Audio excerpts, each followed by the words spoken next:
Cahir again, just to welcome the Minister again. I suppose you'll have to get used to spending time in here, Minister. It's what happens of a Friday when you have this level of responsibility.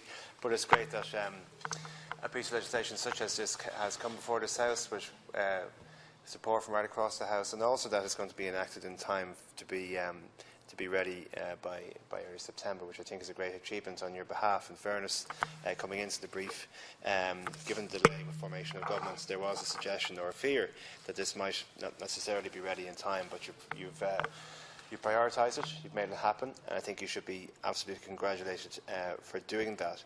I suppose often in Irish public policy we talk an awful lot about children, but we don't necessarily have invested, as has been said by the previous speaker. Previous governments have not necessarily drilled down to what actually can make family life easier, and providing real supports from the state as to how we can make parenting better. And if you look at the European mainstream, and certainly the Scandinavian mainstream, we would certainly be an awful way behind where they are. But that doesn't mean we shouldn't start somewhere. And I think certainly this is a positive start. And as also has been mentioned, it was campaigning groups such as Start Strong, such as ICTU, and such as a National Women's Council, who I think first proposed that this would be a good start, a 2 weeks paid paternity leave. And it was at a conference that I attended, and the Minister attended as well, I think it was 18 months ago, where this case is quite strongly made. So just to congratulate you on the work that you've done, and full support obviously from my Labour Party colleagues as well. Just to make the point, I suppose, that we should not take this in isolation from other issues that in the childcare area that need to be addressed. Now, these will be outside of your remit, I'm quite sure, but I know you'll be having conversations, because this comes as a gender equality measure. You're the Minister for Equality. It comes from a gender equality measure. It's trying to promote equality in the parenting sector, if you will. But I suppose as we look at the early years, those crucial early years, it's remarkable when you see the power that parenting can have. I've just come from a conversation this morning with the Preparing for Life group in Darndale, and the statistics that they have as to what intervention can do, and the empowerment of parents is absolutely key to driving change.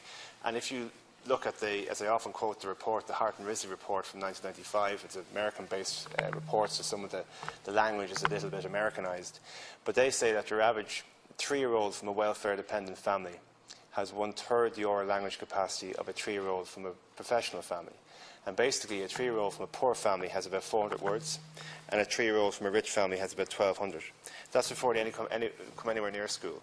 So when we talk about early intervention, often we think, well, that's where the school comes in. But no, the key intervention is family-based. The empowerment of the family, the empowerment of the parents to have the skills, to employ them in a family setting, to ensure that the dietary skills, the oral literacy skills, the oral language skills, literacy skills are there from day one. And this type of measure gives space and time for the family to concentrate on family matters when employment matters and bill pressure and the way of life can be so crushing that having this capacity to actually spend time with your family in those early years is key. I would suggest, Minister, just of other things that previous government did, and I know you're pursuing in terms of 2-year free childcare provision. That's a great initiative as well. Proposals around childcare. I think a lot of the conversation from different parties and different interest groups has been around the idea of a tax credit. I would certainly warn against that. I don't believe the tax credit is a solution to the childcare issue in Ireland. I think the international experience would show that tax credits don't do anything for standards and don't do anything for price either. So when intervening in the childcare area and trying to make it more affordable for families, we would consider other options as laid out as well by the National Women's Council and by Start Strong, who I understand actually are winding up or have wound up.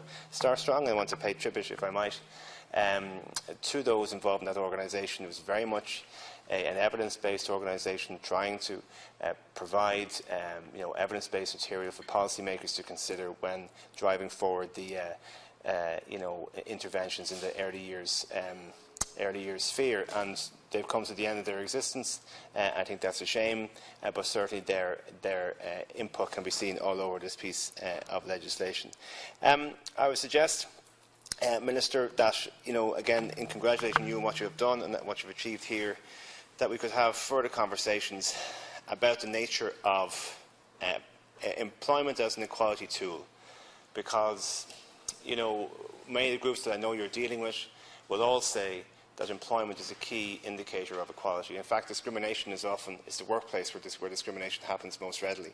And so, you know, the groups that you will be dealing with, from traveller organisations who often say that the only place you can get a job as a traveller sometimes is in the traveller lobby group, from the people with disabilities who are so determined that the comprehensive employment strategy for people with disabilities will be followed through on, from the LGBT sector who want to work in LGBT-friendly environments, obviously in terms of gender equality as well, that there's no barrier in the workplace for women or for mothers to play their full role.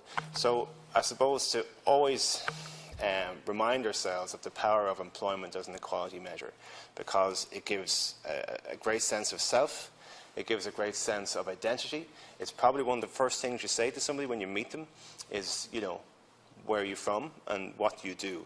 And if within that identity we have as workers, that we have legislation that can defend our rights as family people, well then surely the productivity of the workers and the workplace will improve. I mean, I sometimes observe these, you know, these often criticised multinational corporations, but when you drill down into the way that they organise their workforce, a lot of these measures are very, very generous, not because necessarily they're overly generous or have a you know, are trying to be you know, well, the point I'm trying to make is that they have analysed that your workers will be more productive if you supply, you know, leave and sort of areas around workplace and workplace rights. People will work better if they're happier. And I think what you are trying to do here and have succeeded in doing is a small step in that direction. So just to thank you, and obviously the officials that you are working with who are bringing this piece of legislation to where it is now, to guarantee you the absolute support of the Labour Party in the endeavours in which you are pursuing. But again, just to make the point, it will work best amongst a suite of other measures that I know other departments are going to be working on. And one of those certainly will be the area of childcare. But look, let's stand and understand the power of employment as an equality measure, and also to understand that you know, the power of parenting and the ability to enjoy that period of parenting is absolutely crucial, and the government's recognition of this through this bill is most welcome. Thank you very much, Senator. Senator Maria Bar.